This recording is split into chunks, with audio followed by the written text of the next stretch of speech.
नाम ही रूट्स है, यानी कि जो हम कंपनी में जहां पे हम जड़ों की बात कर रहे हैं, एक स्ट्रॉन्ग फंडामेंटल बेस की बात कर रहे हैं, तो आज की डेट में एग्रीकल्चर की जड़ें क्या? एग्रीकल्चर की जड़ है हमारी मिट्टी, यानी कि सॉइल और मिट्टी हमारी आज की डेट में हमारी जड़ है। और इस जड़ को आज की डेट में हम लोग जो बार बार हमने यूरिया, डीएपी और जहरीले केमिकल के माध्यम से हमने जो डिस्टर्ब किया है, हमने जो इसको पूरा इकोसिस्टम को डिस्टर्ब किया है, साइकिल को, जहां पे हमने तंत्र बिगाड़ दिया है, तो इसको सुधारने का काम भी हमें ही करना पड़ेगा। जब भी हम एग्रीकल्चर की बात करेंगे तो सबसे पहला हमारा कर्तव्य बनता है मिट्टी को सुधारना, मिट्टी को रिवाइव करना, मिट्टी को सुधारना, मिट्टी की टोपोग्राफी इंप्रूव करना, मिट्टी के अंदर फिर से मित्र जीवाणु पैदा हो सके, फिर से मित्र जीवाणु वहां पे पनप पाए, ऐसी मिट्टी को वहां पे नरम मुलायम मिट्टी को वहां पे फिर से डेवलप करना, ये हमारा पहला काम है। अच्छी मिट्टी नहीं तो अच्छी फसल नहीं है, अच्छी फसल नहीं है तो अच्छी नस्ल नहीं है। आने वाली पीढ़ी को अगर आप खेती देना चाहते हो, खेती अगर उनको पूंजी के तौर पे देना चाहते हो, उनको एक गिफ्ट के तौर पे देना चाहते हो, एक जनरेशन बिजनेस के तौर पे देना चाहते हो, अगर आप चाहते हो कि खेती आने वाले समय में भी होती रहे, तो दोस्तों सबसे इंपॉर्टेंट है कि मिट्टी आपकी स्वस्थ, मिट्टी बलवान, स्वस्थ, स्वच्छ और नरम मुलायम, सही पीएच, सही कार्बन वैल्यू, सही ऑर्गेनिक मैटर, सही न्यूट्रिशनल वैल्यू के साथ वहां पे अवेलेबल होना बहुत ही आवश्यक है। तो दोस्तों जैसे हम लोग जानते हैं खेती के अलग अलग स्टेजेस होते हैं, कि खेती के पहले स्टेज क्या होता है कि मिट्टी को वहां पे तैयार किया जाता है, मिट्टी को तपाया जाता है, मिट्टी को तैयार करते हुए यूरिया, डीएपी जैसे अन्य वहां पे दानेदार खाद, दानेदार फर्टिलाइजर को वहां पे भरा जाता है। फिर जब वो वहां पे खाद के बाद डालने के बाद मिट्टी को वहां पे तपाया जाता है, मिट्टी को वहां पे तपाने के बाद, वहां पे मिट्टी को तपाने के बाद वहां पे बीज बोया जाता है। सेकेंड स्टेज में क्या होता है? बीज बोया जाता है। जब बीज वहां पे बोया जाता है, कुछ दिनों में वो बीज अंकुरित होकर बाहर क्या निकलता है? पौधा निकलता है। उस पौधे के ऊपर अलग अलग प्रकार के न्यूट्रिशन और विटामिन और ये सबके स्प्रे किए जाते हैं, ग्रोथ प्रमोटर के स्प्रे किए जाते हैं, और ये जो पौधा है ये धीरे धीरे धीरे धीरे तब्दील होता है फसल में। जब ये फसल में तब्दील होकर जब बाहर बढ़ता जा रहा है, तब उसके ऊपर फूल लगना शुरू होता है। वो फूल जब लगना शुरू होते हैं, फूल खिलते हैं, फूल के ऊपर फिर फल लगना शुरू होता है, और फाइनली जो फल लगते हैं वो हमारे काम में आते हैं, जो हम जिसको आउटपुट बोलते हैं, वो आउटपुट हमारे काम में आता है। तो दोस्तों खेती कोई मशीन के ऊपर चलने वाली प्रोडक्ट नहीं है। जैसा अभी विनोद सर अभी जैसे बढ़िया से गाड़ी में बैठे, अगर उनको कहीं पे जल्दी पहुंचना है तो फटाफट एक्सीलेटर मार के स्पीड बढ़ा के 2-3 सिग्नल तोड़ के इधर उधर से घर जल्दी पहुंच जाएंगे, जहां पे उनको जल्दी पहुंचना पहुंच जाएंगे। मशीन है, वो मशीन में बैठे हुए, ठीक है, वो मशीन को कंट्रोल कर सकते हैं अपने हिसाब से।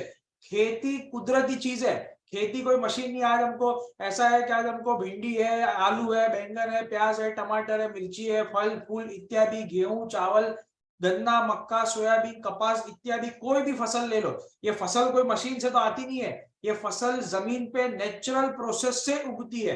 तो ये नेचुरल प्रोसेस को हम लोग कुदरत को चैलेंज नहीं कर सकते, हम चैलेंज नहीं कर सकते कुदरत को, पर नेचुरल प्रोसेस को स्पीड अप, नेचुरल प्रोसेस को एनहांस और नेचुरल प्रोसेस को अच्छी तरीके से हम ढाल सकते हैं, ताकि क्या है, हमारी पैदावारी बढ़े, हमारे किसानों की पैदावारी बढ़े, एक अच्छी जहर मुक्त फसल, एक अच्छी स्वस्थ फसल, स्वस्थ मिट्टी और अच्छी पैदावारी वहां पे मिले। यही विजन से हमारे सीएमडी सर ने जो हमको विजन दिया है, ये विजन के ऊपर से आज हमारे एनरूट्स का एग्रीकल्चर रेंज में आपके सामने प्रस्तुत करूंगा, जिसके बारे में कैसे इस्तेमाल करना है, कब इस्तेमाल करना है, इसके ऊपर थोड़ा ज्यादा प्रेशर रहेगा। हम इंग्रेडिएंट्स के बारे में थोड़ी कम बात करेंगे, क्योंकि हम पहले भी मीटिंग में कर चुके हैं, पर क्या कैसे यूज करना और कब यूज करना है, इसके ऊपर हम ज्यादा बात करेंगे। मैं ये स्टार्ट करने से पहले एग्रीकल्चर के बारे में फिर एक बार बोलना चाहूंगा, ये इतना बड़ा इंडस्ट्री है दोस्तों, इतना बड़ा इंडस्ट्री। आप तेल, साबुन, शैम्पू, खाना पीना इत्यादि जो भी चीज ले लो, वो सब इकट्ठी जब कर लोगे ना, वो इकट्ठी करने के बाद भी वो इतनी सी इंडस्ट्री है, जबकि एग्रीकल्चर इतनी बड़ी इंडस्ट्री है, लाखों करोड़ों की इंडस्ट्री है दोस्तों। जो इंडस्ट्री में सिर्फ सब्सिडी, सब्सिडी यानी क्या होता है विनोद जी? सब्सिडी यानी कहते हैं कि सब्सिडी यानी डिस्काउंट, डिस्काउंट, ठीक है। सब्सिडी का मतलब क्या होता है? डिस्काउंट। यूरिया, डीएपी के ऊपर डिस्काउंट कितना देती है सरकार? 65,000 करोड़ का डिस्काउंट देती है। सोचिए जब डिस्काउंट की वैल्यू 65,000 करोड़ हो, तो वो इंडस्ट्री तो कितनी बड़ी होगी। आज अगर हम लोग ये शर्ट लेने जाते हैं, तो शर्ट के ऊपर अगर डिस्काउंट 100 रुपए, तो शर्ट कम से कम 300 रुपए की तो होगी, तब 100 रुपए का डिस्काउंट मिलता है। तो सोचिए कि जब 65,000 करोड़ का सिर्फ यूरिया, डीएपी के ऊपर डिस्काउंट जा रहा है, तो वो इंडस्ट्री आज की डेट में लाखों करोड़ों की इंडस्ट्री है, 2-3-4 लाख करोड़ की इंडस्ट्री है वहां पे एग्रीकल्चर, और हमें तो इसका मात्र 1% चाहिए, ओनली 1%। तो ये एग्रीकल्चर, कोई भी लीडर, हमारे कोई भी दिग्गज लीडर अगर ये समझ रहे कि एग्रीकल्चर एक छोटा सा पार्ट है, आप गलत हो। 70% पॉपुलेशन आज की डेट में गांव में बसती है। गांव में बसने वाली पॉपुलेशन 80% गुजारा चलाती एग्रीकल्चर और एग्रीकल्चर से जुड़ी इंडस्ट्रीज के ऊपर। 25 से 30% जीडीपी यानी ग्रॉस डोमेस्टिक प्रोडक्शन आज की डेट में एग्रीकल्चर के ऊपर डिपेंडेंट है। हमारा 70% वर्कफोर्स, 60 to 70% वर्कफोर्स एग्रीकल्चर और एग्रीकल्चर के अलाइड इंडस्ट्री में वहां पे जुड़ा हुआ है। तो दोस्तों, लाखों करोड़ों की इंडस्ट्री को हम अगर इग्नोर करते हैं तो हम एक ऐसी अपॉर्चुनिटी मिस कर रहे हैं, ऐसी बस मिस कर रहे हैं कि जो एक बार चली गई तो दोबारा लौट के आना मुश्किल है। आपने किसी किसान को अगर अच्छी तरीके से डेमोन्स्ट्रेशन नहीं दिया, किसान को अच्छी तरीके से नहीं समझाया, किसान की बीमारियों को नहीं समझा, किसान के प्रॉब्लम को नहीं समझा, किसान के पास टाइम पे नहीं गए, किसान के पास टाइम पे जाने के बाद सही तरीके से उनको समझाया नहीं, तो वो किसान आपका नहीं होगा, किसी और कंपनी का हो जाएगा, फिर उसको वहां पे बदलना मुश्किल है। तो ये हमारा पहला कर्तव्य है कि हम ये समझे कि आज की डेट में एग्रीकल्चर इंडस्ट्री जो लाखों करोड़ों की इंडस्ट्री है, हमें तो चाहिए मात्र 1%। कितना? 1% ऑफ द टोटल इंडस्ट्री हमको चाहिए, ताकि ये कम से कम 2000 से 3000 करोड़ का बिजनेस, हम 2000 से 3000 करोड़ का बिजनेस हम सिर्फ एग्रीकल्चर में करें।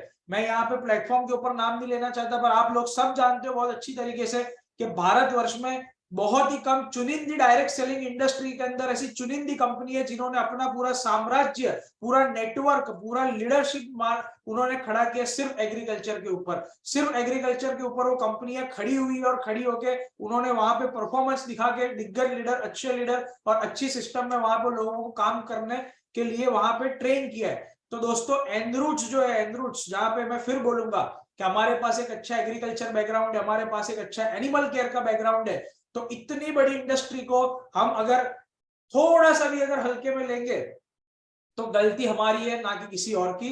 हम इस इंडस्ट्री को इतना महत्व दे, इतना इंपॉर्टेंस दे कि हमारे जो बैग है, झोला है, हमारा जो जो हमारा लगेज है, वो लगेज जब भी हम जहां पे भी लेके जाए तो हम एनरूट्स के एग्रीकल्चर और एनिमल केयर के प्रोडक्ट्स को कैसे भी करके अपने साथ में बटोर के रखें, ताकि कोई भी गांव में जा रहे हैं, वहां पे जा रहे हैं तो उनको वहां पे प्रोडक्ट समझा पाए, लिटरेचर देके समझा पाए, वीडियो देके समझा पाए, डेमोन्स्ट्रेशन देके समझा पाए।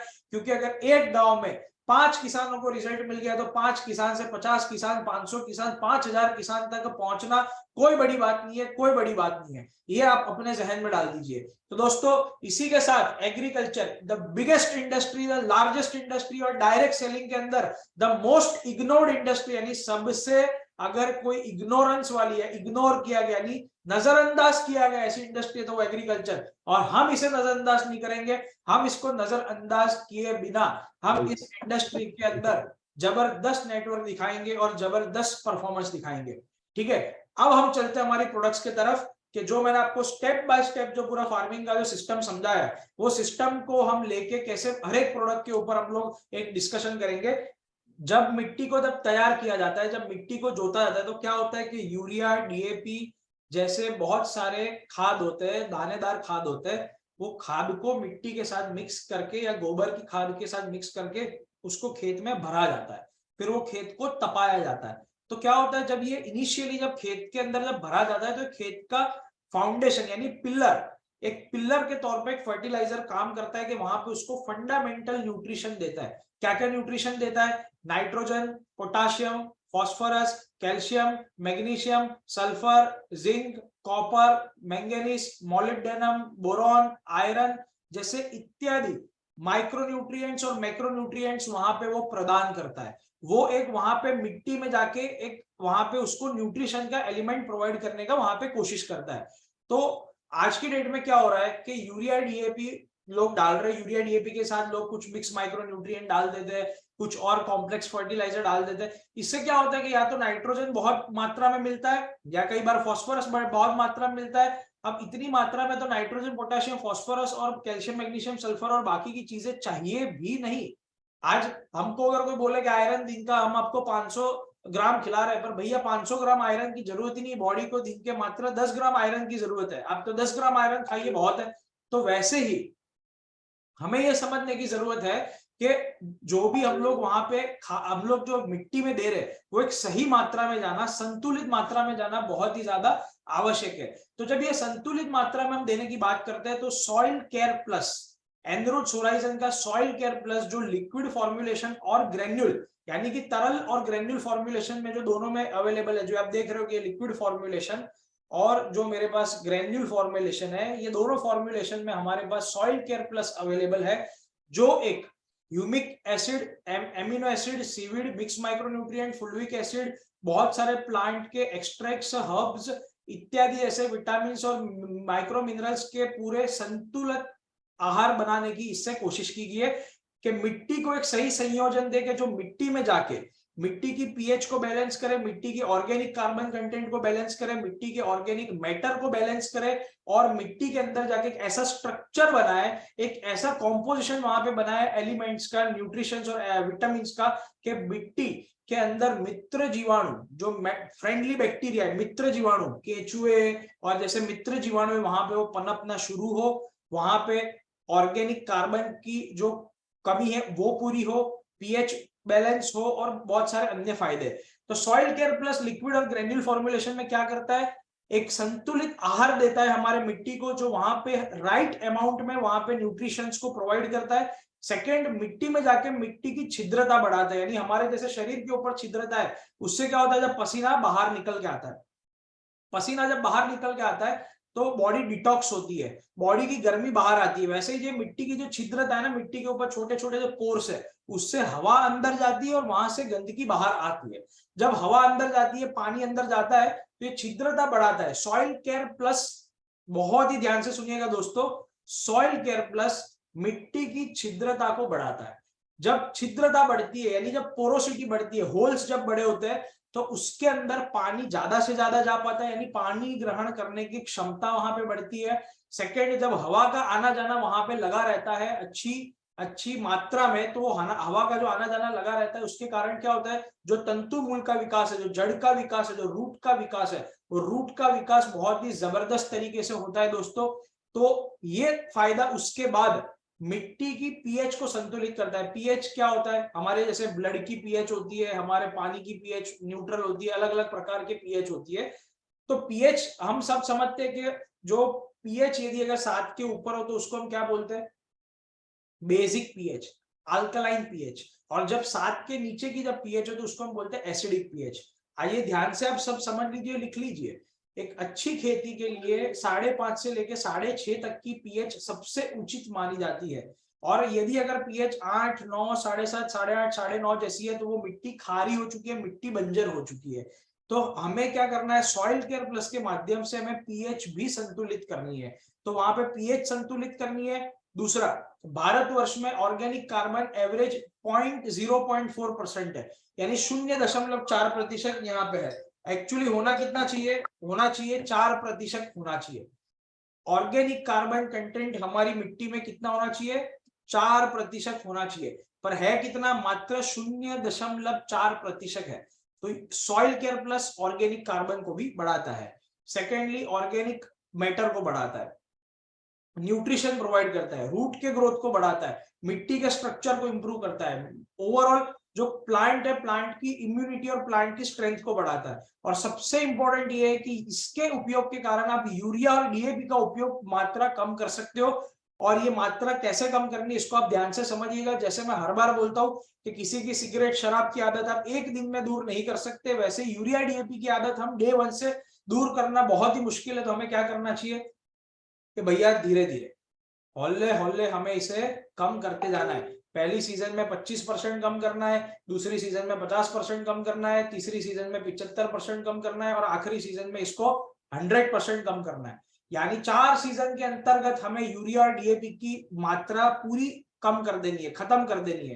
तो समझिए एग्जाम्पल है कि आप 2 कट्टे यूरिया यूज कर रहे हो, 2 कट्टे डीएपी यूज कर रहे हो, तो आप क्या कीजिए, 2 कट्टे की जगह 1.5 कट्टा यूरिया लीजिए, 1.5 कट्टा डीएपी लीजिए, साथ में सॉइल केयर प्लस ग्रेन्यूल्स लीजिए या सॉइल केयर प्लस का लिक्विड लीजिए। आप उसको मिट्टी जोतते वक्त, आप खेत जोतते वक्त आप उसको डाल दीजिए। वैसे करके आप यूरिया डीएपी का उपयोग कम करते जाओ, आपको रिजल्ट बेशक मिलेगा। मिट्टी के अंदर पीएच बैलेंस होगी, ऑर्गेनिक मैटर बढ़ेगा, ऑर्गेनिक कार्बन कंटेंट बढ़ेगा, तंतुमूल रूट का विकास बहुत अच्छा होगा और ओवरऑल आपका जो क्रॉप है वो बहुत ही ज्यादा इम्यूनिटी वाला और ज्यादा स्ट्रॉन्ग वहां पे क्रॉप वहां पे आपको मिलेगा, फसल आपको स्ट्रॉन्ग मिलेगी।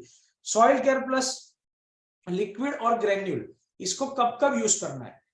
पहला स्टेज इसको तब यूज करना है कि जब मिट्टी तैयार हो रही है, जब मिट्टी को जोता जा रहा है, जब मिट्टी जब तैयार हो रही है तब इसको यूज करना है। सेकंड, जब फसल ग्रोथ स्टेज यानी जब फसल आपकी 1.5-2 फुट या 1 फुट के ऊपर जब फसल होगी हो तब इसको आपको यूज करना है। थर्ड, आपको इसको यूज करना है जब फ्लावरिंग स्टेज यानी जब इसके ऊपर फूल लगना शुरू हो जाए तब आपको यूज करना है। और आखिरी में जब इसके ऊपर फल लगना शुरू हो जाए तब आपको यूज करना है। यानी पहला कब यूज करना है, ध्यान से सुन लीजिएगा। फिर हमको क्या बहुत सारे सवाल आते हैं जब हम लोग फील्ड में जाते हैं तब हमें कि सर इसको डालना कब है, कैसे डालना है। मैं अब यही समझा रहा हूं इसलिए इसको बहुत ध्यान से सुनिएगा। कब डालना है, किसी भी फसल के लिए जब खेत को जोता जा रहा है, जब यूरिया डीएपी जैसी खाद को भरा जा रहा है तब इसको सबसे पहले यूज करना है। सेकेंड स्टेज इसको तब यूज करना है जब आपका फसल ग्रोथ स्टेज पे यानी जब वो विकास के चरण पे हो, यानी 1 से 1.5 फुट का जब हो चुका हो तब उसको यूज करना है। थर्ड, जब इसके ऊपर फूल लगना शुरू हो फसल के ऊपर तब इसको यूज करना है। और आखिरी में जब इसके ऊपर फल लगना शुरू हो तब इसको आपको यूज करना है। सॉइल केयर प्लस लिक्विड जो है वो 1 लीटर के कॉम्पोजिशन में है, 1 लीटर की बॉटल में आता है। इसको आपको किसी भी वक्त 1 लीटर प्रति एकड़ यूज करना है। 1 लीटर आपको मिट्टी के साथ यूरिया डीएपी के साथ यूज कर सकते हो, या तो आप इसको ड्रिप इरिगेशन, एक सेकेंड, ड्रिप इरिगेशन यानी कि जब सिंचाई पद्धति से आप यूज कर रहे हो तब आप इसको यूज कर सकते हो।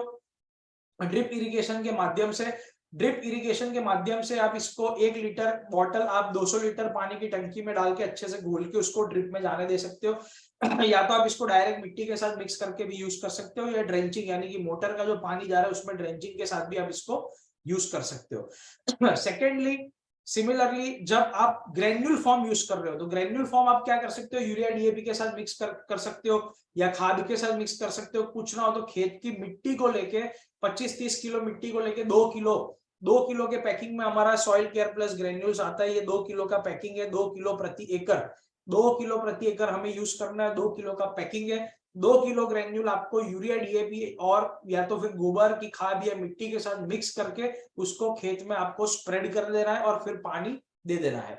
4 स्टेज के ऊपर यूज करना है। अगर लिक्विड है तो ड्रिप में यूज करो तो बेस्ट रिजल्ट मिलेगा।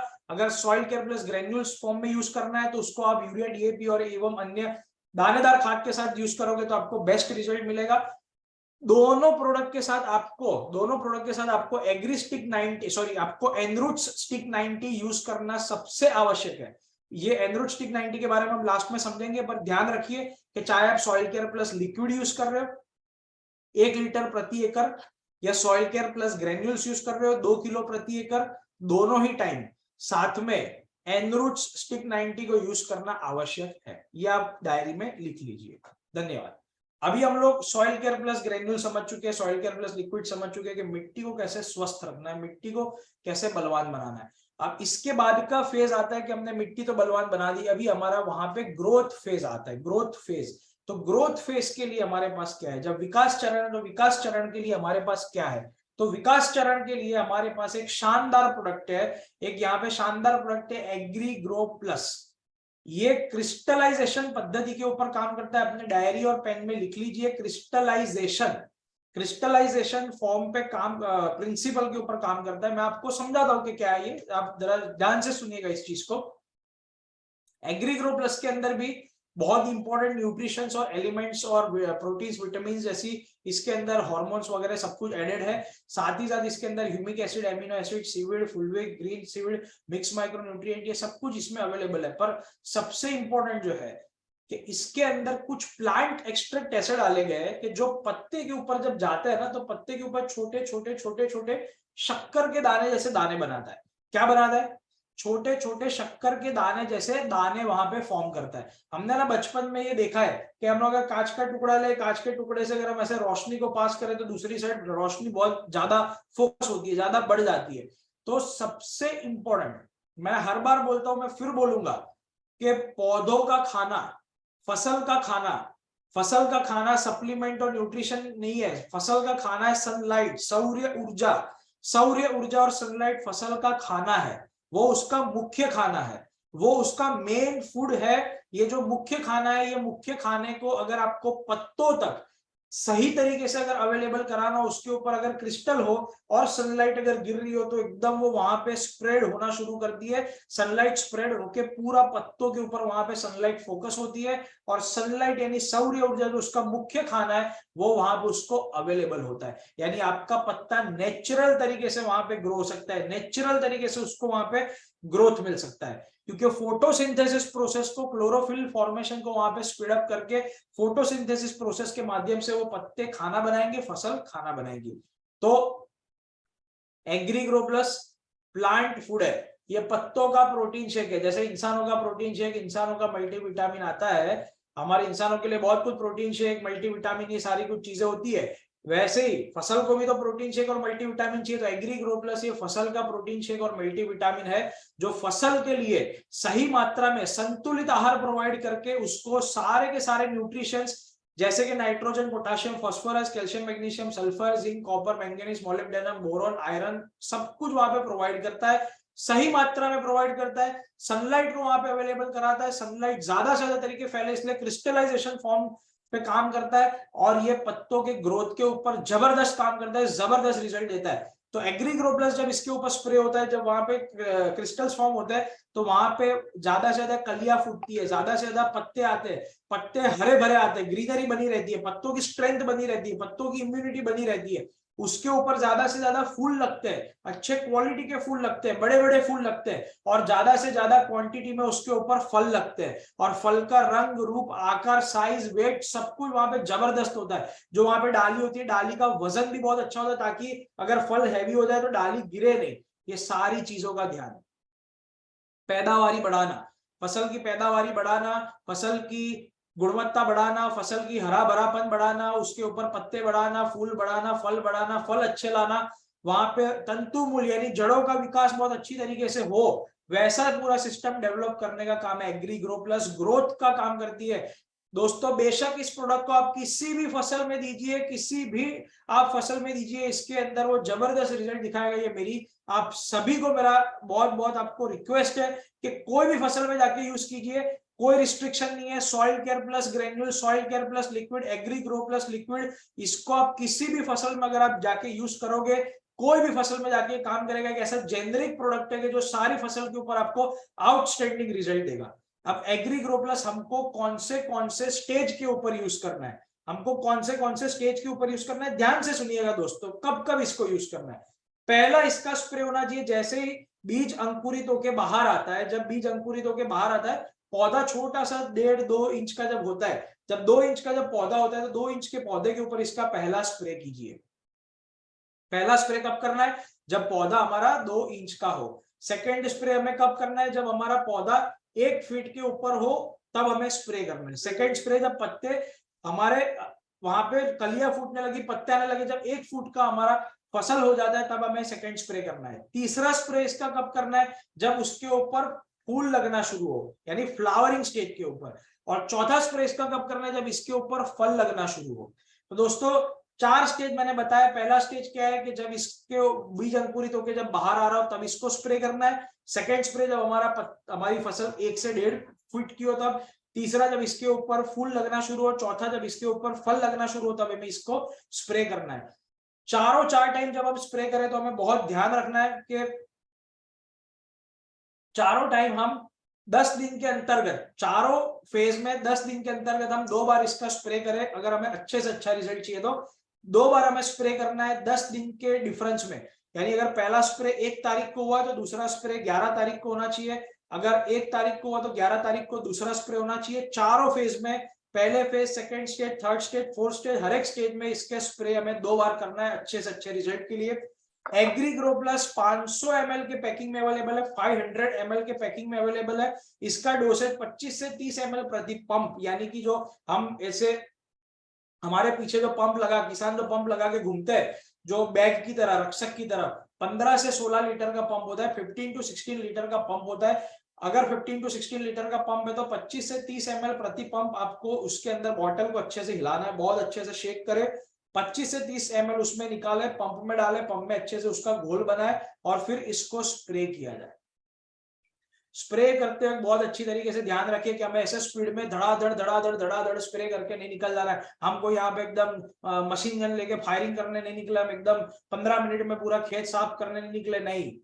आराम से, हम इंसानों को कैसे एकदम आराम से नहाना चाहिए, 10 मिनट 15 मिनट। आप लोग जो संडे के दिन आराम से जब फुर्सत में 25 मिनट 20-20 25 मिनट हम आराम से नहाते हैं, तो सिर बाल धोते हैं, हमारा मुंह अच्छे से धोते हैं, पूरा अच्छी तरीके से हम लोग नहाते हैं। तो वैसे ही हमको हमारे पत्तों को भी अच्छी तरीके से स्प्रे, नीचे पत्तों के नीचे के सिरे पे अच्छे से स्प्रे करो, ऊपर अच्छे से स्प्रे करो, डाली शाखा को अच्छे से स्प्रे करो, ताकि आपकी प्रोडक्ट वहां पे जाके चिपके, वहां पे जाके अवेलेबल हो। इसलिए 25 से 30 ml, 25 to 30 ml पर पंप, यानी कि एक पंप 15 से 16 लीटर के पंप में 25 से 30 ml आपको यूज करना है और आराम से स्प्रे करना है। 4 फेज में स्प्रे करना है, जब आपका बीज अंकुरित होकर जस्ट बाहर आया हो पौधा, तब जब फसल आपकी विकास के चरण पे यानी 1 से 1.5 फुट की हाइट पे हो तब, तीसरा जब इसके ऊपर फूल लगना शुरू हो तब, और फाइनली जब इसके ऊपर फल लगना शुरू।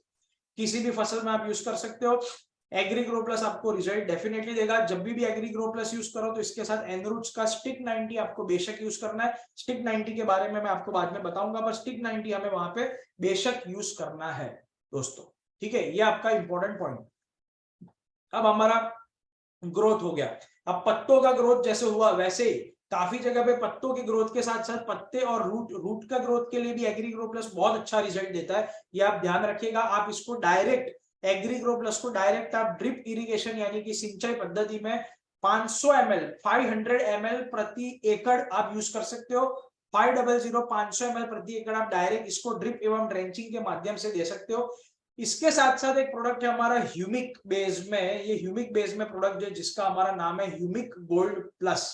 ह्यूमिक गोल्ड प्लस अगेन एक ऐसा बायोमास बेस्ड ह्यूमिक एसिड और फुल्विक एसिड के मिश्रण वाला शानदार प्रोडक्ट है कि जो मिट्टी को और पत्तों को ऑर्गेनिक कार्बन कंटेंट और पोटेशियम कंटेंट इतनी सही मात्रा में अवेलेबल कराता है कि वहां पे जाके उसका फ्लावरिंग और फ्रूटिंग और रूट ग्रोथ, फ्लावरिंग फ्रूटिंग और रूट ग्रोथ आपका जबरदस्त होता है। यानी कि ह्यूमिक गोल्ड प्लस जब भी हमारी फसल को अच्छे फ्रूटिंग की जरूरत, अच्छे फ्लावरिंग की जरूरत, अच्छे तंतु मूल यानी रूट की ग्रोथ को जबरदस्त जरूरत है, जैसे आलू की खेती हो गई, आलू की खेती, प्याज की खेती, लहसुन की खेती, तो एग्रीग्रो प्लस और ह्यूमिक गोल्ड प्लस दोनों ही यूज किया जा सकता है तंतु मूल के विकास के लिए, रूट के विकास के लिए, जबरदस्त रिजल्ट्स के लिए। तो ह्यूमिक गोल्ड प्लस 500 ml के पैकिंग में इसको आपको फ्लावरिंग फ्रूटिंग और आपको जब अच्छे रूट की जरूरत हो तब आप ह्यूमिक गोल्ड प्लस को बेशक यूज कर सकते हो।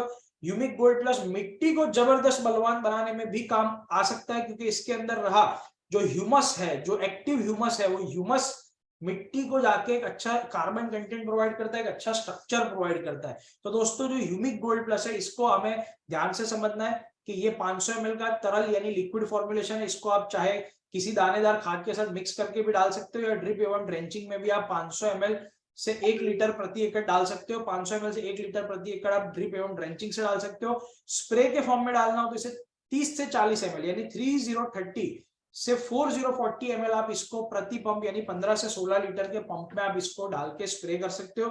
30 to 40 ml पर 15 to 16 लीटर पंप। 4 फेज के ऊपर, सेम फेज जब पौधा हमारा अंकुरित होकर बाहर आया हो, जब हमारी फसल विकास चरण पे हो, जब हमारा फूल लगना शुरू हो, जब फल लगना शुरू हो, जब तंतु मूल के विकास की जरूरत हो, ये हर एक स्टेज के ऊपर किसी भी फसल में आप ह्यूमिक गोल्ड प्लस को यूज कर सकते हो। इसका शानदार रिजल्ट आप ले सकते हो। और ह्यूमिक एसिड का एक बहुत ही अच्छा क्वालिटी है, वो ये कि जो प्लांट एंजाइम्स को जाके इस तरीके से स्टिमुलेट करता है ताकि उसका जो प्रोडक्शन कैपेसिटी है, उसका जो वहां पे प्रोडक्शन कैपेसिटी वो जबरदस्त बढ़ाता है। तो ह्यूमिक गोल्ड प्लस का उपयोग आप सॉइल केयर प्लस के साथ मिक्स करके भी कर सकते हो, एग्रीग्रो प्लस के मिक्स करके भी कर सकते हो, और इसके साथ एनरूट स्टिक 90 को भी मिक्स करके कर सकते हो। हमारे कितने भी, हमारे सारे ग्रोथ प्रमोटर प्रोडक्ट, चाहे एग्रीग्रो प्लस हो, सॉइल केयर प्लस हो, सॉइल केयर प्लस ग्रेन्यूल हो, ह्यूमिक गोल्ड प्लस हो, ये सभी को एक दूसरे के साथ मिक्स करके डाला जा सकता है। इसका कोई भी साइड इफेक्ट नहीं है। यह सब 100% ऑर्गेनिक, 100% नेचुरल और 100% एनवायरमेंट फ्रेंडली और इको फ्रेंडली और हमारे पर्यावरण के अच्छे के लिए, जहां पे जहर मुक्त राष्ट्र बनाना है, जहर मुक्त पानी बनाना है, जहर मुक्त हवा बनानी है, इसके लिए जो चारों प्रोडक्ट है इसका शानदार रिजल्ट आप ले सकते हो। 4 स्टेज के ऊपर सही मात्रा में डाल के किसी भी फसल के ऊपर आप इसका रिजल्ट ले सकते हो। अब हम चलते हैं जो सबसे इंपॉर्टेंट प्रोडक्ट है हमारे एग्रीकल्चर रेंज में, जो हमने बात की न्यूट्रिशन मैनेजमेंट की। अभी हमने क्या बात की? न्यूट्रिशन की। क्या अगर हमारे पत्तों को प्रोटीन चाहिए, न्यूट्रिशन चाहिए, विटामिन चाहिए, सब कुछ चाहिए, तो क्या देना है? Soil care plus liquid, soil care plus granule, humic gold plus और एग्री ग्रो प्लस। ये सभी के साथ, ये सभी तो एक्टर है, ये तो सब शाहरुख खान, सलमान खान, अजय देवगन, अक्षय कुमार है, पर इसके साथ राजपाल यादव और बड़े बड़े जो हमारे दिग्गज सपोर्टिंग एक्टर है, सपोर्टिंग एक्टर को भूलना नहीं चाहिए। सपोर्टिंग एक्टर एक ऐसी जबरदस्त भूमिका निभाते कई बार के उनकी भूमिका के कारण, सपोर्टिंग एक्टर की भूमिका के कारण मुख्य किरदार वहां पे निखर जाता है, मुख्य किरदार वहां पे चमक जाता है। तो मुख्य किरदार को अगर चमकाना है, मुख्य किरदार को, भूमिका को अगर बड़ा करना है, तो हमें जो सह कलाकार है, जो हमारा सहायक कलाकार है, जो हमारा सपोर्टिंग एक्टर है, वो सपोर्टिंग एक्टर की भूमिका को हमें बिल्कुल भी नजरअंदाज नहीं करना चाहिए। तो एनरूट्स का सपोर्टिंग एक्टर कौन है?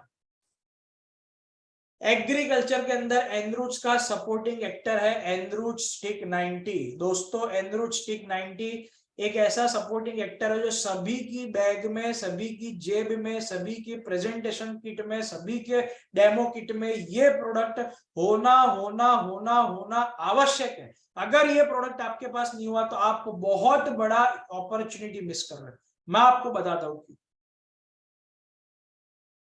आज हम जहां पे ऑर्गेनिक फार्मिंग की बात कर रहे हैं, जैविक खेती की बात कर रहे हैं, सेंद्रिय खेती की बात कर रहे हैं, वहां पे केमिकल खेती यानी कि केमिकल फर्टिलाइजर वाली खेती आज भी 80% से 85% यानी 80 से 85% खेती आज भी केमिकल वाली खेती हो रही है। यानी कि ये जो लाखों करोड़ों का जो मार्केट है, जो लाखों करोड़ों का मार्केट है, वहां पे 80% मार्केट आज भी केमिकल का है। तो अगर जो लोग केमिकल बेस्ड खेती कर रहे हैं, जो लोग ऑर्गेनिक बेस्ड खेती कर रहे हैं, दोनों के लिए अगर कोई प्रोडक्ट अगर हम साथ में इस्तेमाल कर सकते हैं, दोनों के लिए प्रोडक्ट इस्तेमाल कर सकते हैं, तो वो एनरूट स्टिक 90।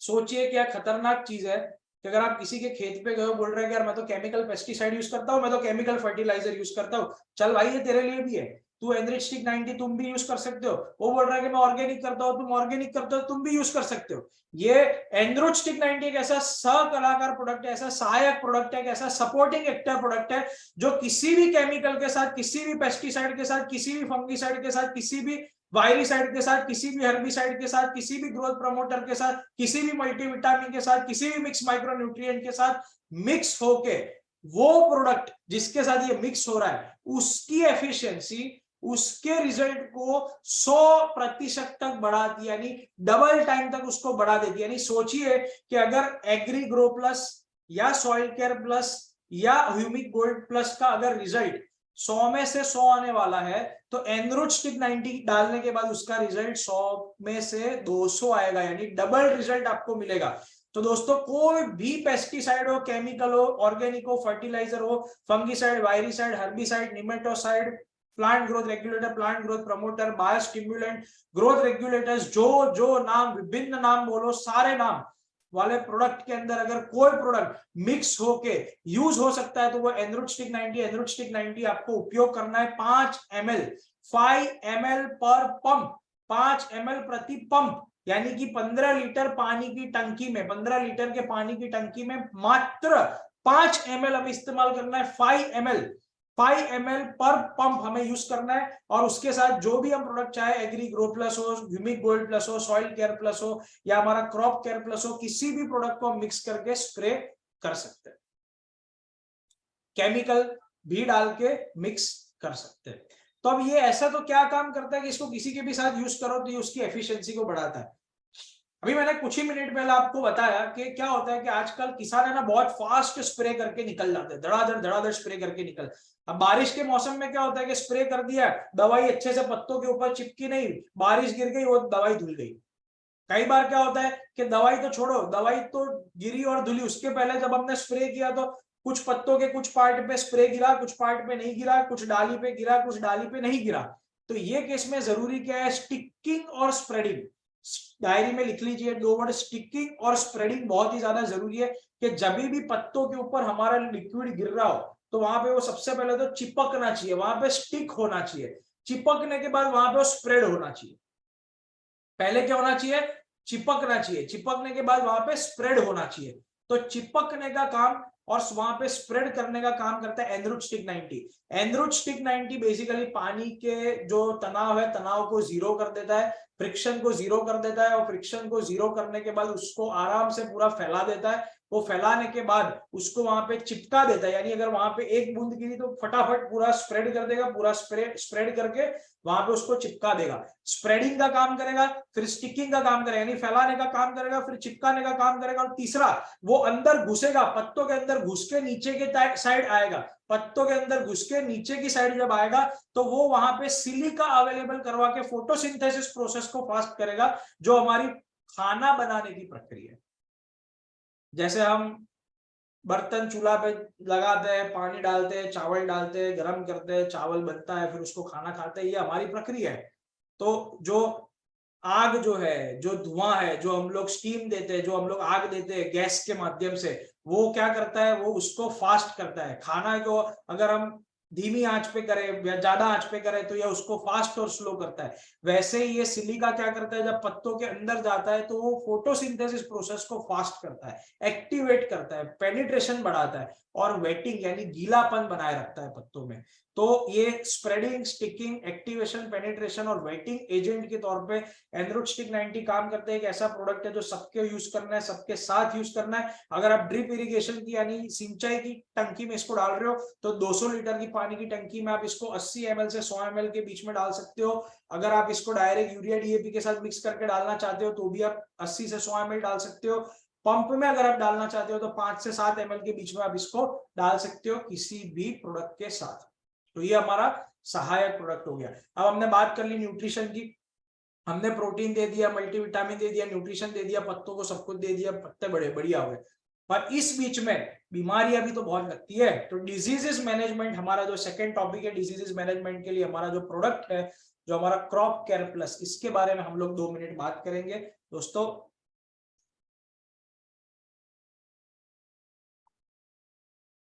क्या होता है कि जब हमारे अलग अलग प्रकार की जो फसल है, हर एक फसल के अंदर, हर एक फसल के अंदर अलग अलग प्रकार की बीमारियां लगती है।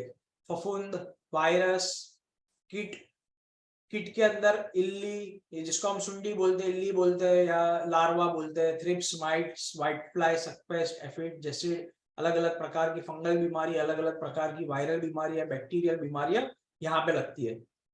अब क्रॉप केयर प्लस एक ऐसा कॉपर बेस्ड और हर्ब्स बेस्ड एक ऐसा फॉर्मुलेशन है कि जो एसेंशियल ऑयल से बना हुआ है और इसके अंदर कॉपर के कंटेंट डले हुए हैं, जो क्या करता है, पत्तों के अंदर जाके फंगस को स्प्रेड करना कम करता है, और वायरस जैसी बीमारी है जो थ्रिप्स और माइट से फैलती है। जैसे इंसानों में वायरस किसने, कोरोना वायरस इंसानों में किसने फैलाया, तो इंसानों में फैलाया।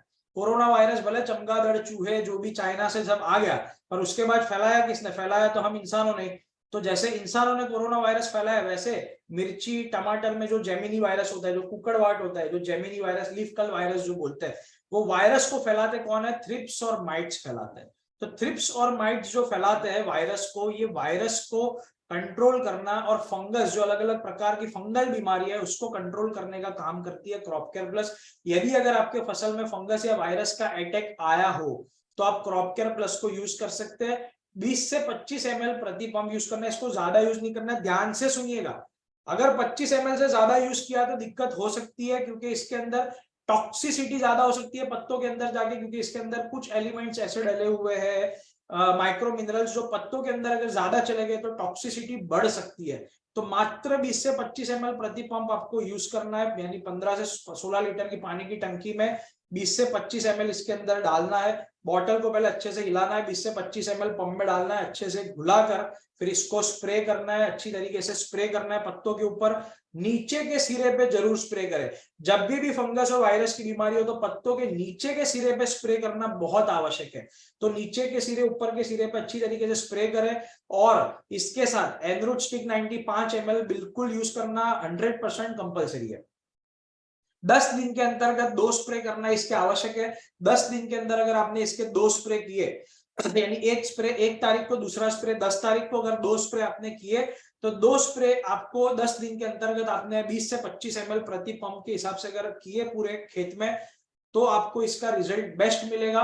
और इसी के बीच में एक स्प्रे आप ग्रोथ प्रमोटर का कर सकते हो, ताकि क्या है कि फंगस वायरस जब कम हो रहा हो, साथ ही साथ अगर आप उसको टॉनिक दे रहे हो, ग्रोथ प्रमोटर दे रहे हो, न्यूट्रिशन दे रहे हो, तो उसका ग्रोथ भी वहां पे फास्ट होना स्टार्ट हो सकता है। यानी 2 क्रॉप केयर प्लस के स्प्रे के बीच में एक स्प्रे